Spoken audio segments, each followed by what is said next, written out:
Hey guys, and welcome to another episode of Woke by Accident podcast. It is a weekly chat about socially conscious topics impacting the culture.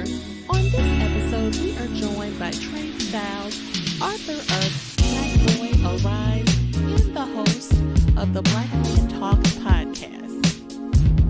Maybe I am cutting people off a little too early on my life. Maybe I'm not giving the women enough a chance. Dealing with open up to my realized that I was right all along. And I was like, well, you know yourself. I said, well, you know yourself. You know better. You know something that's not your style. Don't deviate from that. Because some people have to come back from that. Some people lost their life. So I said, you know your purpose. You know, still your purpose. You know, some things you may not see as a reward early on. It pays off in the end. But the beautiful thing about that, I'm glad when I did deviate somewhat, and I never went too far, I'm glad I did that. Because now I know that I was on the right path all along. Yo guys, this is Olufemi from the Sample Lounge, and you're listening to the Woke by Accident podcast. Hey guys, and welcome to another episode of Woke by Accident podcast. Today we have a special guest, Trey Styles, author of Black Boy Arise and host of the podcast Black Men Talk. Trey is back on the show to chop it up with us today. You may remember Trey had joined us on episodes 103 and 69, and he's back from the great state of Michigan. Welcome to the show, Trey. Thanks for having me, and I'm happy to be back. Yes, definitely. When Trey was on before, he shared a very personal story with us that involved him dealing with depression. And because mental health is important to the Black community and the Black family, we are going to revisit this topic, this particular topic, which can impact your mental health. And so, in particular, relationships, which may or may not require necessary endings. And so, shout out to Trey, who brought us this topic to get into today. I relate this topic to, well, actually, what was your inspiration? We'll start there before we get deeper. Well, my inspiration for the topic of necessary endings was just because of life and how life sometimes throws you a curveball. How life sometimes turns out in ways you never thought it would turn out. How people change, how things change, like the seasons, like the weather. Me personally, I've noticed in my lifetime that I've met people and I thought that these people would be my friend for life, or or if it's my cousin or brother, sister, whatever it may be, whatever the relationship was. I thought we would be close for life. If we were close, nothing would ever change that. If we was friends, nothing would ever change that. I thought we would be, tight forever. But what I learned through experience, and sometimes it was a harsh experience, is that people can mean well in the beginning and they can change. And that's the only thing in this world that's constant is change. And I just think it's so important to understand that sometimes the ending of a relationship is not always bad. Sometimes it's best for the both of you. Sometimes it's only best for one party involved because the other party doesn't appreciate you. They take you for granted. And so that's what really inspired it for me. And I can say it was, for me, it was clear. It was a couple friendships, and it was a romantic relationship, that I was involved in that I saw was necessary to end. And sometimes you don't see that it's necessary to end it until you end it, because when you end it, you end it. When you end it, you don't see the flaws, you don't see the problems. But sometimes it's a break in a relationship. Sometimes it's a pause. Sometimes, okay, I'm gonna take a break from this and that, and so you have time to think to yourself and be like, wait a minute, like since I stopped dealing with this person only for a couple of days now. I stopped talking to this person for a couple of days, and I'm already seeing a change. I'm already feeling better. I'm already able to see things clear. Okay. So that's what inspired me to talk about this topic of necessary endings. Okay, that's good. You mentioned how you felt when the person was in your life and when they were not in your life. I kind of dug into that concept, the concept of people coming into your life for a season. And so I found some information. This actually comes from ChatGPT. So you guys check out ChatGPT if you don't know. But if you know, you know. So what I found, the concept of seasonal friends, it may be harsh, but it is a reality of life. Like the seasons change in nature, so do relationships that we have with people. Seasonal friends are also those individuals who come into our lives for a specific period of time, and then they share an experience with us, and then their time with us comes to an end. Just like Trey mentioned, it can be someone you met at school, a friend or romantic relationship, even during a vacation, or even on social media. A lot of us have connected through these different social media platforms.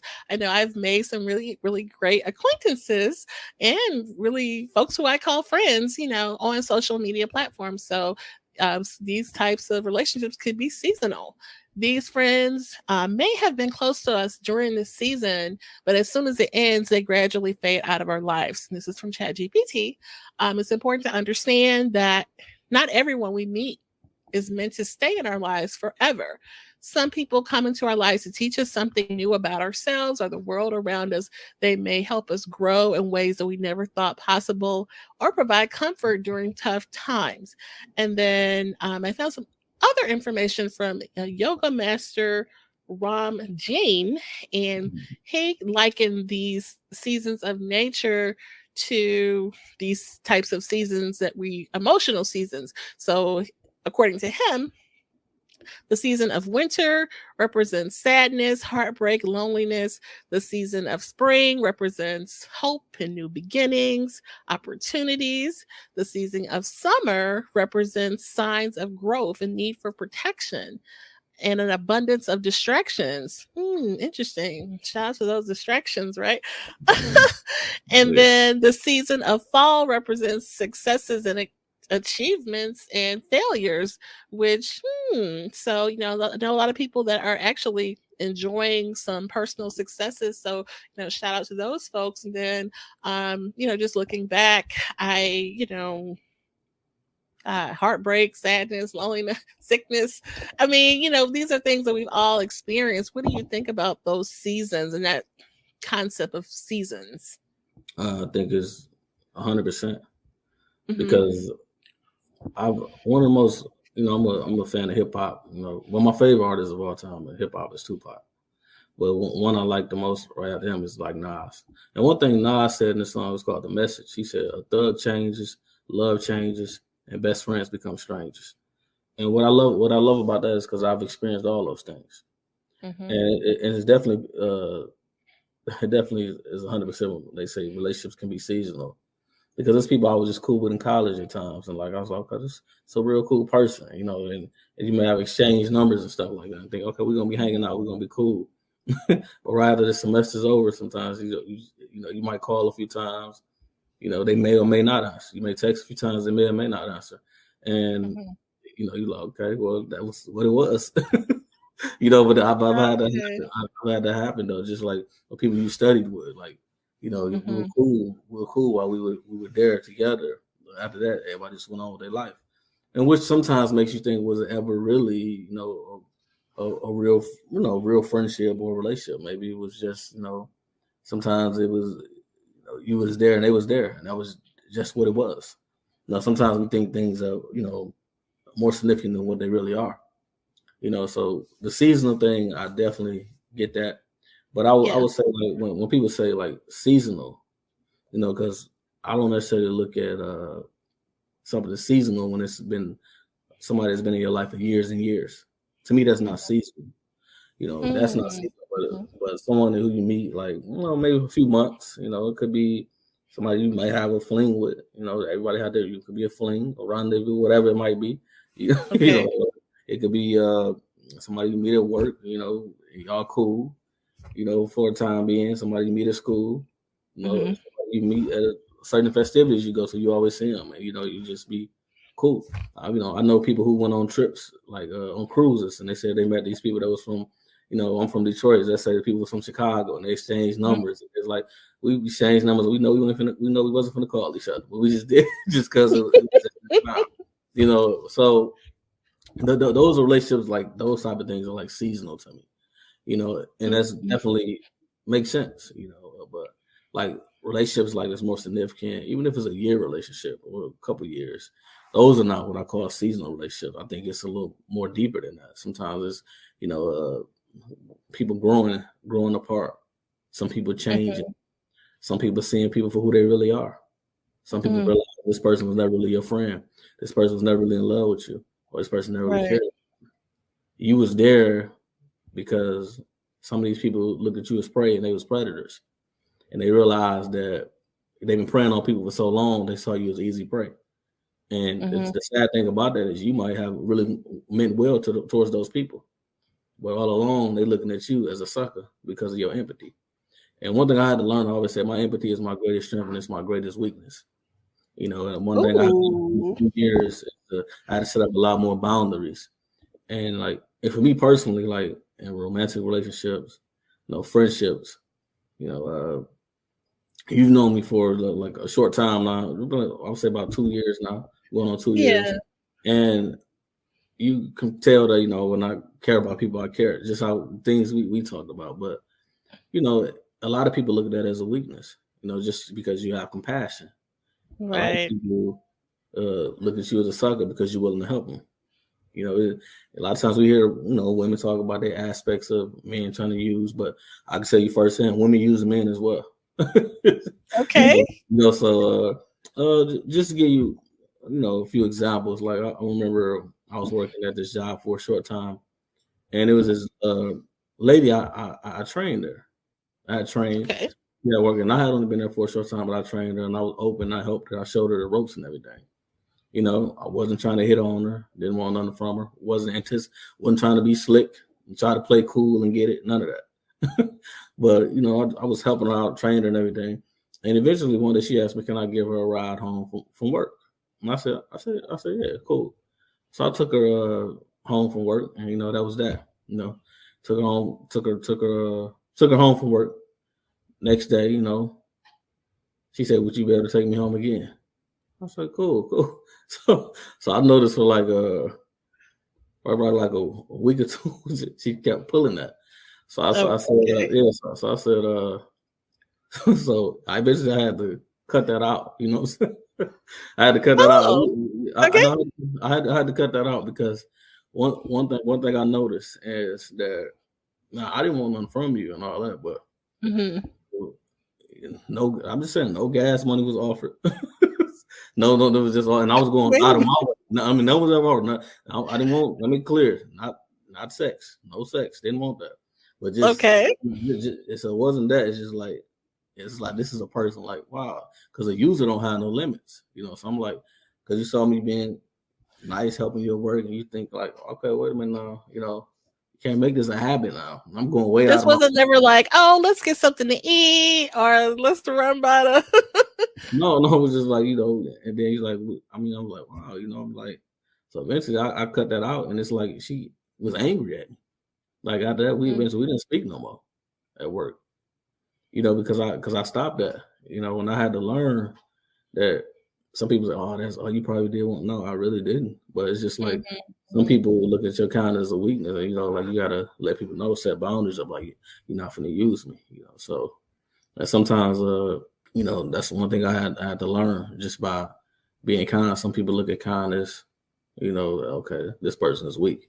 Some people would appreciate that, like, okay, but her, it was just like she just made it a habit, like, what you think about that?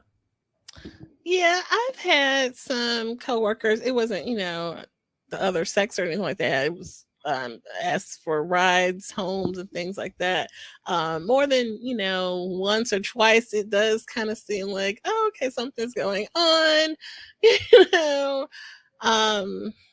Yeah, and a lot of times people don't offer to give you anything. That's why, like, it was, maybe if you were like, oh, let's get something to eat, they'll, maybe they'll cover you or something like that in exchange for the gesture or something like that. And,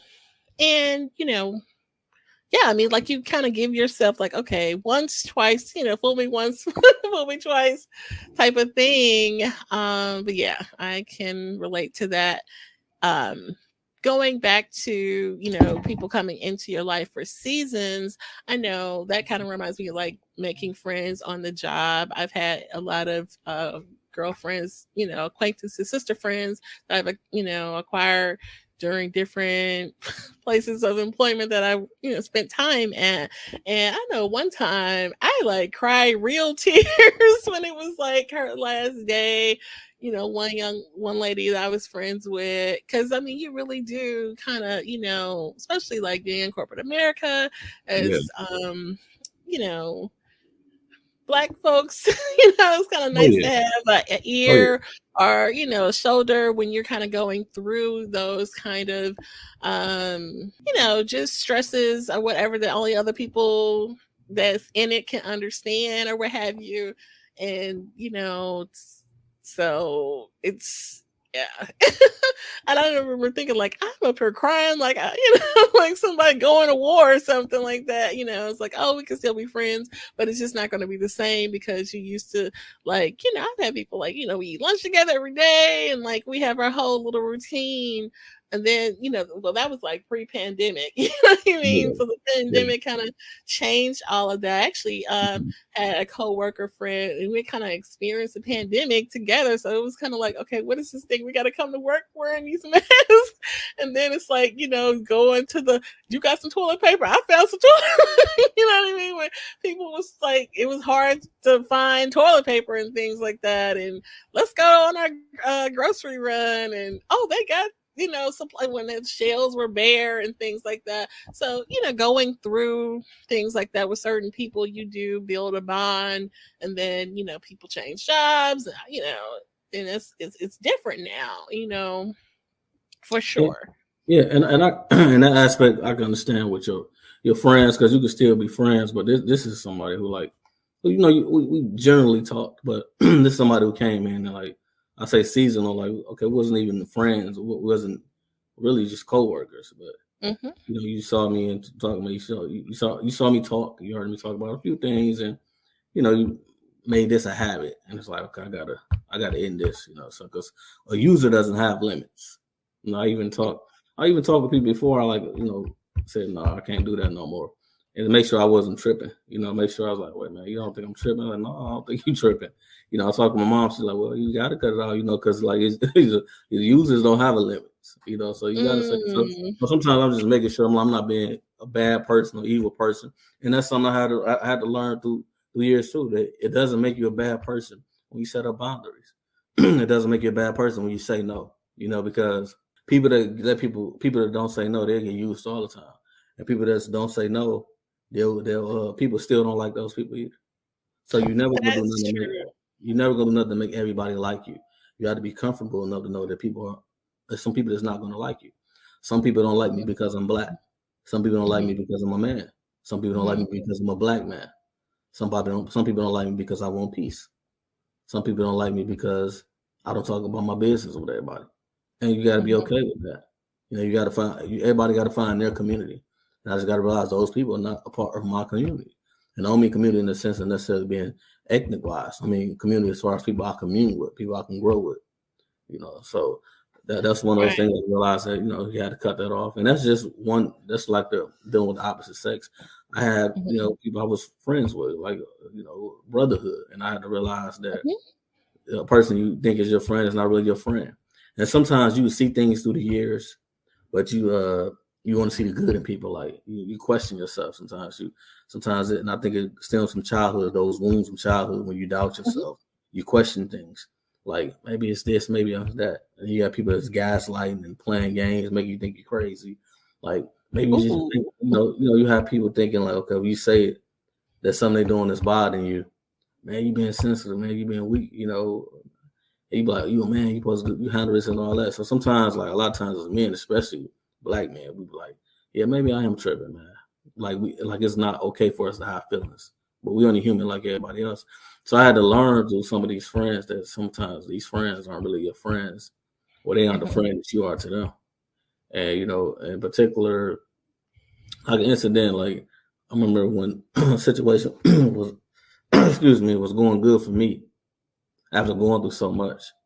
And I remember, a friend going through a hardship, and how that friend just came at me with so much anger when they was going through something. But I was always there for them when they was going through something. But I realized when I started coming up out of the problems I was going through, and they went through something, they just lashed out at me like they was angry at me for doing better or for getting better. And they wanted me to suffer with them. But that changed things for me in particular with a couple friends, when I realized that like a person is not really a friend. They want you to be miserable just like them. And one thing I learned is moving forward is to avoid unhappy people, to avoid miserable people, gossipers, and you'll get a sense of peace like that. And so I've had it in relationships with people I thought was my brothers as well, and sometimes even with people you relate to by blood, you set up certain boundaries that you love them, but you gotta love them from a distance. But yes, like, have you ever had like a friendship, like a sisterhood or whatever that you knew you had to end this? Like you gave them the benefit of the doubt, but was it one incident like it was for me? You realized like, okay, this person is not really my friend. This person does not really mean well. I don't know if this person ever really was my friend like that. Yeah, definitely. And shout out to boundaries, right? I mean, it takes a lot of, I know maybe just for me in my personality type, I'm not going to say it's hard, but it's necessary. And you have to kind of develop your own way to set boundaries. You mentioned, having someone that made you feel that just, have those questions about your origins of your friendship. So I did, have one good girlfriend from, grade school, you would say. And then, that transition of being like grade school friends and, all the stuff you go through in high school and teenage years and coming into adulthood and things like that. Everybody doesn't go through that journey the same way. And so obviously, I don't want to say that she wasn't my friend because of this, but the reason why I really kind of like had to put distance, because I felt like my safety got kind of compromised. We all have some friends that, do like, or I'm gonna say we all have friends that, may have been into some bad stuff that, you shouldn't do. You're gonna say something? No. I was saying absolutely. I agree with what you said. And like one thing I also learned is that the main thing is you have to know yourself. And I like I said, as I talked to you on previous podcast episodes we did before, I started to really change at I say age 14 when I started to get knowledge of self and started to get serious about my community and serious about everything health. Mental, spiritual, and emotional, healing myself in all kinds of ways. And it wasn't until years later that I realized I still had a lot more work to do. But I can tell you one thing that can help you avoid a lot of problems. The necessary endings are like in any relationship is going to be a part of life. It could be somebody you're in love with. Y'all just go in different directions. Y'all decide to want different things. It could be a friend that you close with. You decide that you're gonna take this route to work. They're gonna take another route to work. You want to do the legit way, they want to do it the illegal way. And it's like, okay, I love you, but I can't really be around you because if I'm riding in the car with you, you might have something illegal in there. Police stop me and stop you. We both in trouble, or you might have a beef in the streets. And if somebody see you, they see me, they're not gonna leave no witnesses. So it's just different paths. So what I learned is that when you know who you are and things are not you, this goes against what you believe in, or you're diametrically opposed to certain things. Like me, I say I'm a very spiritual brother.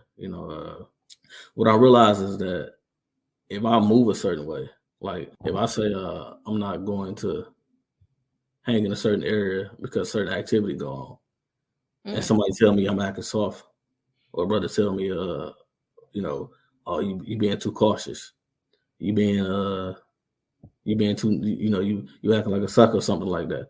I had to realize that no, this is just not the kind of cat I can hang with, because I know me, And I know I don't want to go in that environment, not because I'm a sucker, not because I'm just overly cautious, not because I know that's not conducive to me. I know I don't feel good in those environments. I don't feel secure in those environments. Mhm. Or you telling me to, I should deal with women a certain way, and I say, okay, that's not my style. Or I should be doing this with this woman or that woman, just because. But if I say that's not how I move. That's not how I move. And what you got to understand is, a true friend will understand that, okay, I respect my friend boundaries. You, my friend, and I respect where you're coming from. I don't drink, I don't smoke, I don't get high. Oh man, well, come get high, man. I don't do that, bro. Why not? You can't smoke, you can't drink with me. No, I don't need to get high. I don't need to get drunk to have fun. That's not my style. I can have fun and be clear-minded. I can have fun. I can have a good time at a party without drinking, without smoking. Now, if that's all you're going to do, then I realize, that's a necessary ending right there. We can't really hang with each other like that. Because we do different things. And you look at me like, if I'm not doing that, then I'm not your friend. But a true friend will respect your boundaries. A true friend will understand, okay, you're my friend, and I can't do this or that with you. And if I'm doing this or that with you, doing this or that, then I know not to come around you, because that's not something that you do.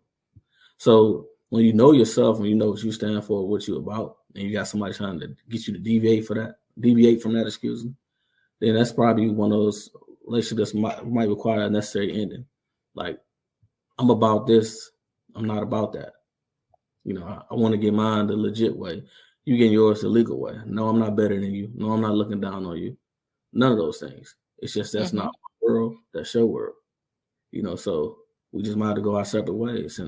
Or you in a relationship, you're in a marriage, and you with a person. Okay, you have bigger dreams. You're working a job, and you say, okay, I've been here long enough. I want to try this entrepreneurship thing out. I built my skills up here. It's like you've been for example, say you're a lawyer. You're a lawyer at a big corporate firm. You got enough skills, you got enough experience. I want to start my own firm. Your partner's like, why? You already got enough money. Why you want to do this? We good here. And you say you do have savings or something like that, but they just very against you going in a different direction. They're not supporting you though. But all along that was my goal. But see, you're secure, and that's cool. But I want to try something different. Sometimes even situations like that, like they could ruin relationships, ruin marriages, because you want to try something different. And that doesn't mean that your partner is necessarily a bad person. You probably then went as far as you would go with that particular person. I'll give you an example. Like, a lot of the sisters not gonna like this example. I don't want to use this, like the show Power. I don't know if you ever watched that, but I look at, and I remember when Angela came back in Ghost's life, and I remember a scene when he was in the closet with Tasha, and he asked her, "What did you ever see me being?" She said the biggest drug dealer in New York. He was like, nothing more than that. He's like, nothing more than that. And she's like, no, stop, relax, and all that. But I remember him being in the club, showing Angela his club early on, and saying he said I had dreams to open stuff up in Miami. I mean, another club in Miami and places like that. He said, "Oh, you'll get there." Now it's those. Now I understand. I understand it's like as a married man, like I'm saying, that was the past. No, I guess I could say he was wrong for opening up that door, even but I looked at it like, okay, that was a childhood friend, but it wasn't just a childhood friend; it was his first love. So you saw her in the club first and foremost. I want to get off the topic. You saw her in the club first and foremost. When you left, but then he did come back and say, "Give me a number," or whatever. Like just catch up and all that. She didn't do that. I get that part.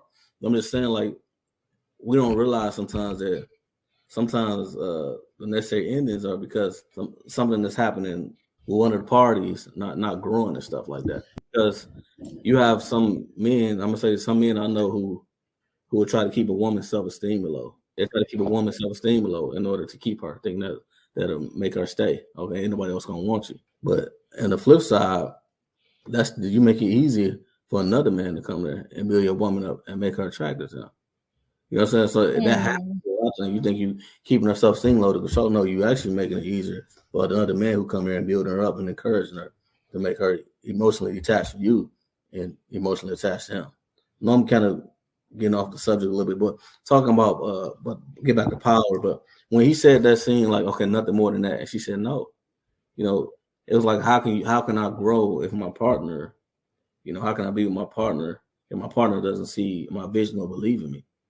Right. This new person believes in me and sees it that way. It's not that you evil or dirty person. And I don't necessarily agree with some things that he did.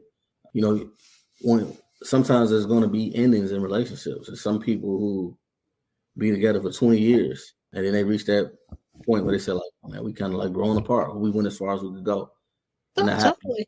That happens.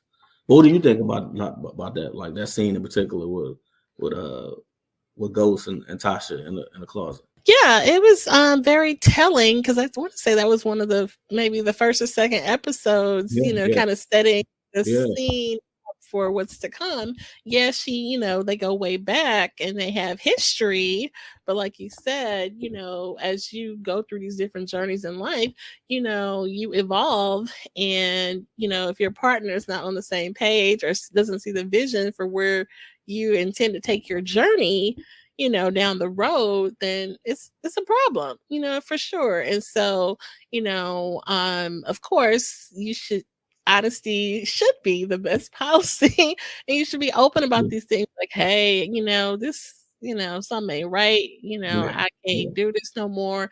And a lot of times, believe it or not, you can bring that honesty to some people and they cannot accept it, and they act like they won't accept it. You know what I mean? But I wish he would have been more honest about his path with her. And I think, we may know the reason why he wasn't or what have you, because, he kind of needed her to play her position, while he is involved in certain things. And then, she knows, certain things, and to, have her be at odds, could, mean negativity for the business and stuff like that. So, but yeah. Yeah, so like that example, like, and for the women, so I know you got women viewers as well, for they say, oh, he's a man, he's using that example. Well, it's another example, like with the Madam CJ Walker story, where she outgrew her husband. Okay. So that's an example right there, and that's so I'm looking at it both ways. I just use that. So I don't want the women to think, oh, he's just saying like he's a man. No, I'm looking at it from both ways. Like sometimes you can outgrow people. And then another thing I noticed about that episode is that when legit was going legit, how he showed her, okay, like, baby, we got to dress a little differently. Like you lady, the first lady at the club. It's all those things, but that's all she knew. So sometimes what we gotta realize is that you gotta take people for who they are sometimes. Like I would say this, most people to me don't really grow like significantly. Mm-hmm. I think a lot of people will grow to a certain extent, and then that's just enough for them. I don't think people constantly grow. Most people, that is. That's why I think a lot of times, sometimes we outgrow people, because I don't think everybody constantly are growing like in a constructive way. That is. I think, so I'm like forever growing. I'm forever changing, always trying to learn something constructive, accept the truth no matter what it might be. And some people, that's uncomfortable for them. They rather be comfortable with, ignorance is bliss, or just, I'm comfortable now. I'm going to do no more than this. This is good for me. And, I don't think most people continuously grow. I think some people get to a certain stage.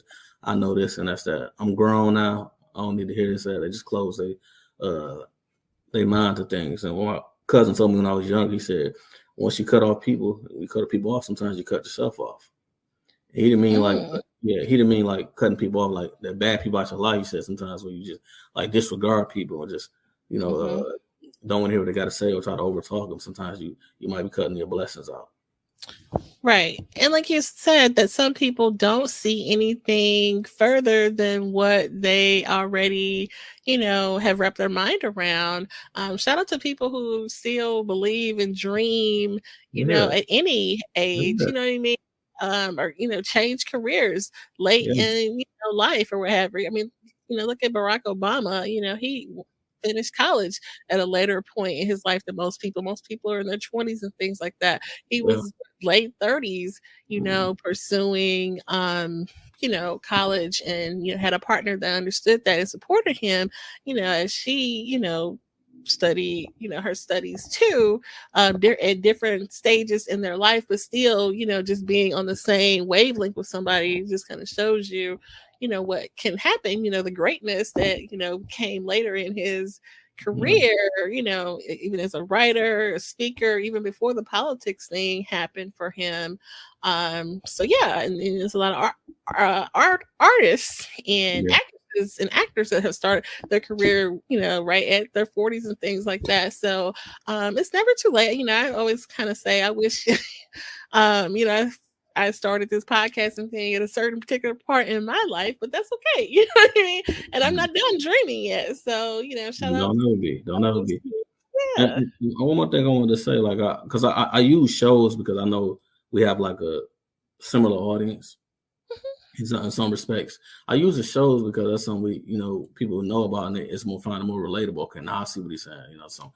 So like even the TV series, which I actually still like that a lot. The Chi. When you look at season 2 of The Chi, I don't know if you remember the guy Brandon, who was the chef, and his girlfriend Tiffany. How they was from different. He was from the hood. She kind of grew better off, and sometimes they clashed because they viewed things differently. Like how she viewed things from upper middle class or like a perspective he had of things coming from the hood, so his perspective was a little different on things, and they tried to work it out.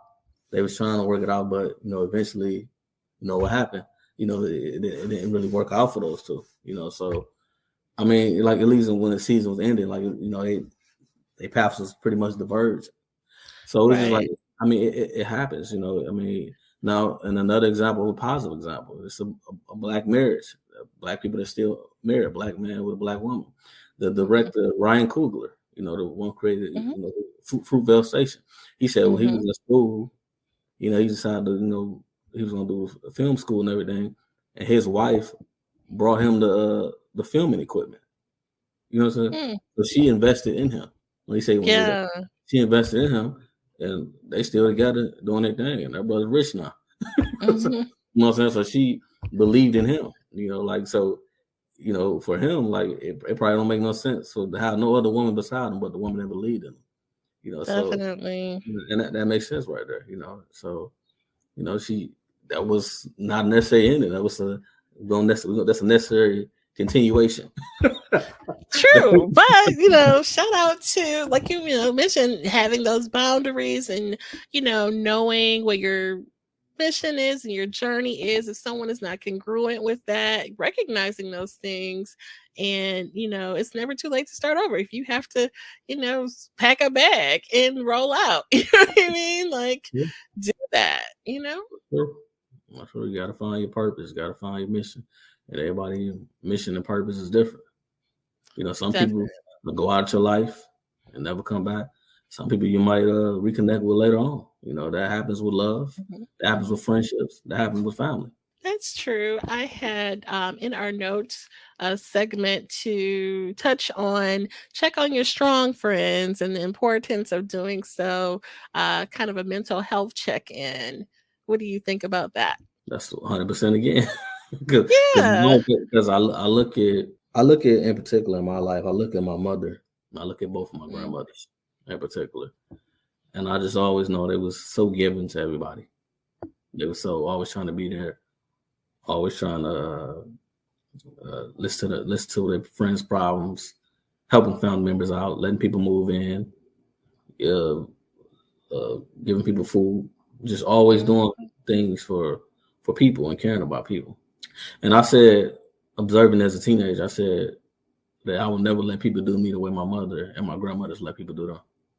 And I said that, and I didn't realize till I got older that in some ways I did those same things. So when I'm saying check on your strong friends, I realized that what my mom and my grandmothers did, they give so much to so many people that they gave so little to themselves. And my mom is still alive, for example. Both my grandmas passed on, but they gave so much to people, but they didn't get too much to themselves. And I know when they went through hardships, whether it was finances or relationships and stuff like that, all those people, they had help. was nowhere to be found. Mm-hmm. You know, and I remember my mother telling me she told her mother these things about that. And I got up some sizes and I told my mother and I told my other grandma was still alive these same things. And I kind of remember both of them saying like it ain't in them to say no.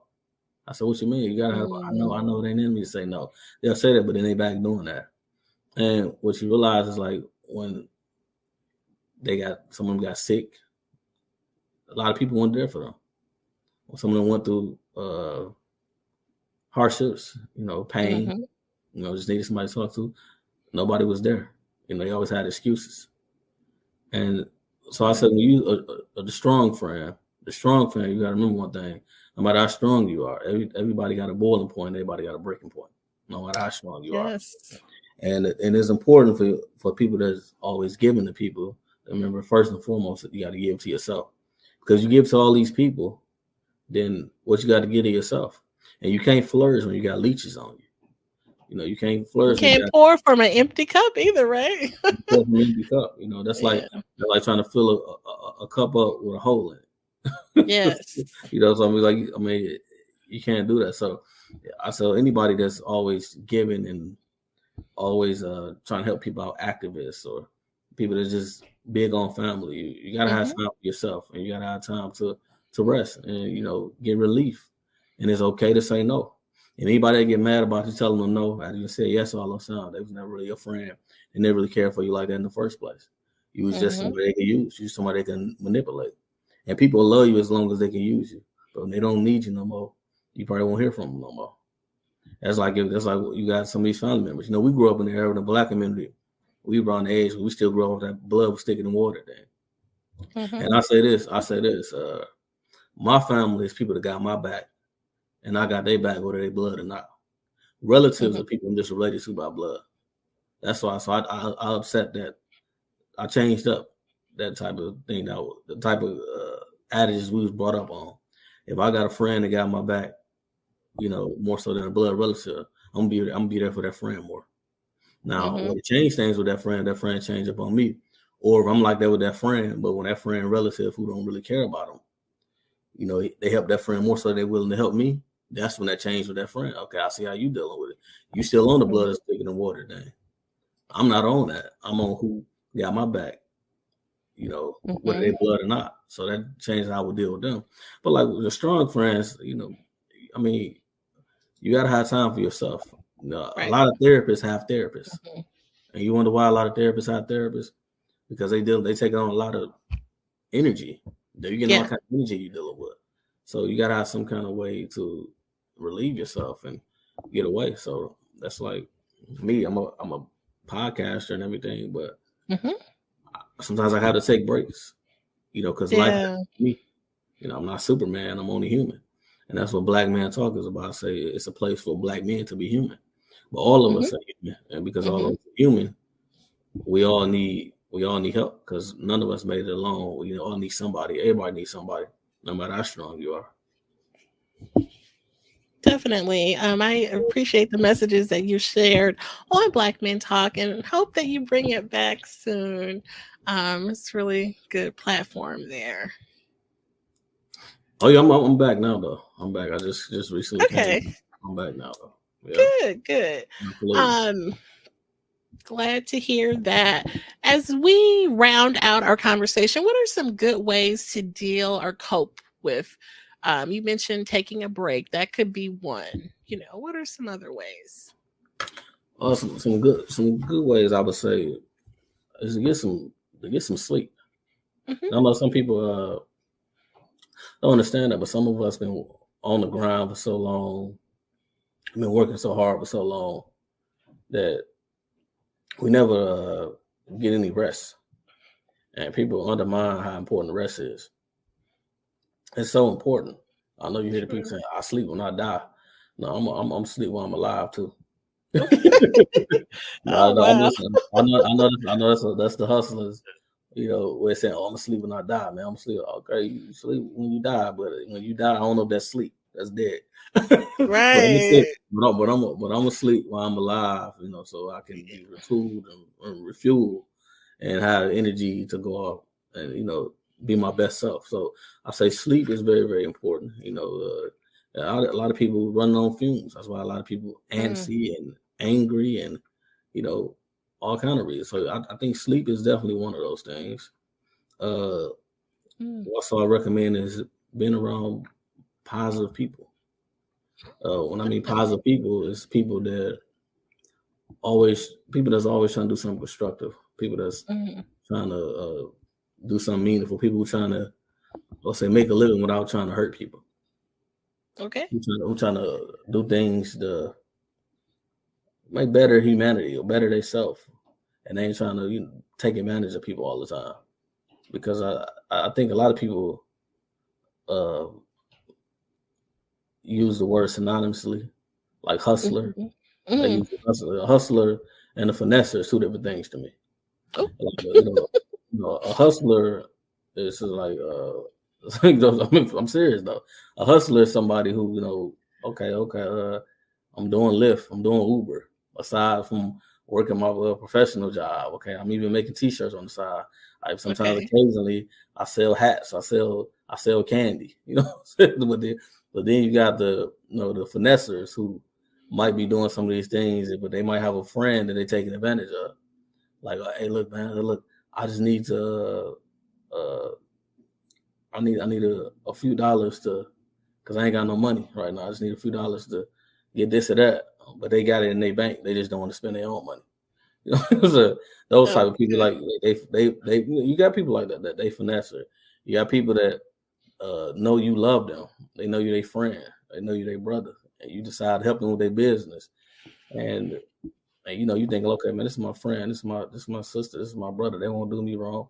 But all along, they paying you less than what you deserving of, and they got it. Or when they pay other people who don't really got it back more than they pay you. I'm saying, like, it depends on, like, you have hustlers, but then you have those finessers, the people that try to take advantage of you by saying we hustling because you might be green or you might just love them, you might care about them. So I think positive energy people that mean well by you. So you need sleep, you need positive people that mean well by you. I would say also reading. I say start doing some reading, some self-help books. We need the first people to go through what we done went through. Humanity millions of years. It's things that was wrote 500 years ago. Like, damn, that still applies to today. So learn about people. It's always better to learn, as I said, from the mistakes of others than to make those mistakes on your own. So definitely. But it is some mistakes that you will have to make on your own because you don't understand things until you experience it. I read a lot. I was a heavy reader, a voracious reader. But it wasn't until I got older and I actually experienced something. I was like, I know what that book was talking about. Now I know what they meant. So I say you get you some sleep, surround yourself around positive people, positive-minded people. When you got a good idea, okay, they encourage you. They encourage you for your good idea. Okay, say, hey, do it, man. Take a shot at it. And other people said, that ain't going to work. That ain't going to do this work. There's people, you don't need to hear those type of people. Right. So, and then, and third, read, learn, grow. Like Nas say, read more, learn more, change the globe. So I think those are things. You need to get some sleep. You got to rest. You got to get some rest.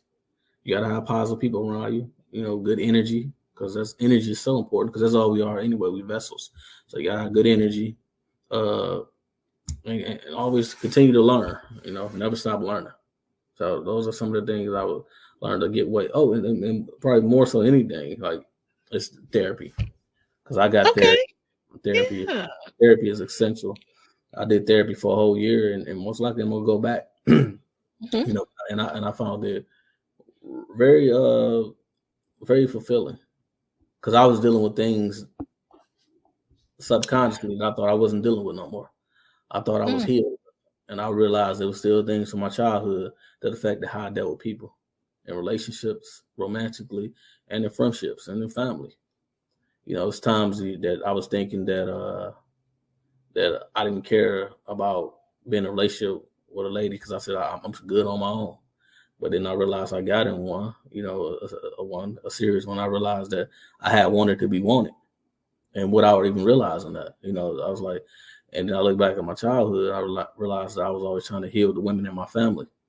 And I ended up being in relationships with women I was trying to heal.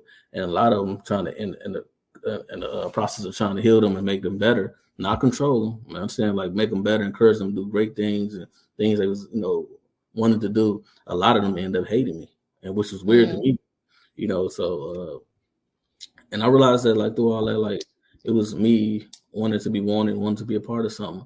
That's the reason I was letting people use me, or some friends, some women, and, and I'm glad that I went through therapy, and I realized, I was like, yeah, man, all alone I was saying I was good, I was cool and all that. I can do it solo, dolo, or whatever. But I realized I wanted to be a part of something, I wanted to be wanted. But I realized going through those, relationships and going through therapy, that I realized that I'm enough. But I realized I'm enough, like, when I got somebody, I don't have somebody. I don't need nobody to make me feel fulfilled. Wow, that's great. I have to fulfill myself first and foremost. And when you heal yourself first and foremost, and you know that you're enough, then it's okay to have somebody, and it's okay not to have somebody. And if that person go, you're still gonna be okay. But if that person stay, you still will be good. So that's what helped me with it. Just helped me to know that I was enough, and that I need to work on those things from my childhood that I know I was dealing with. But it worked wonders for me, because now I know I'm enough for sure. And I cut off those people that made me know well. And I can tell you firsthand, when you got a strong spirit, at least from my experiences, that's when a lot of blessings started coming in for you. Because the minute I started cutting out those people, I started feeling better. People started telling me I'm better than I ever looked. I just looked happy. I was glowing, and a lot of opportunities came through for me. So sometimes you gotta cut that dead weight. And I talked about that was one of my earliest podcasts on Black Man Talk. I was talking about cutting dead weight, episode 3, and I still had dead weight on me at the time I did that podcast. And it wasn't until years later, almost 3.5 years later, that I got those dead weights off of me, and I'm flourishing. So sometimes we know better, but we don't do better because sometimes we aren't aware that we aren't doing the best we can either. But through therapy, I realized that a lot, that I had to heal from childhood wounds, and that I'm enough. And that's pretty much why those 4 things I recommend: positive energy people, learning, therapy, and what was that? There was one more thing: sleep. Those definitely things. Yeah. Yep. Awesome. I appreciate you sharing that. I'm glad that your journey is going well, because we know very well. I mean, just from watching the news and just going through life, that everybody doesn't handle the pressures of life in the same way, and it can be a lot. It really can. Yes, it can be. So I think it's important to talk about these types of things that, are good ways to deal and cope. And then also to kind of reflect back on, what went well with this relationship, looking back, like we just did, what happened with that, and so you can grow and learn from it and move on. So. Yeah. And the beauty of it all is, like, the beautiful thing I can say about my sojourn and the things that I went through thus far in this life, even when I, like 25 for me is like the age I say when I started to open up to the wrong people. And that's weird. It was like at 25, because you've been on that trajectory for so long. People say, like, oh, maybe you need to learn how to have a little fun. Maybe you should do this, man. You too uptight, or, maybe loosen up a little bit. And that's when I started opening up to people, and who's some things they did was diametrically opposed to how I was living and stuff like that. I realized that's where the problems came in. That's when those real leeches came in, and that's when the wrong women came in particular. That's when the wrong friends came in. But the weird thing about that is that I also met good people that's still a part of my life at that time. So it was weird, because it was like I saw the good people, and then I had the people that that didn't necessarily mean well.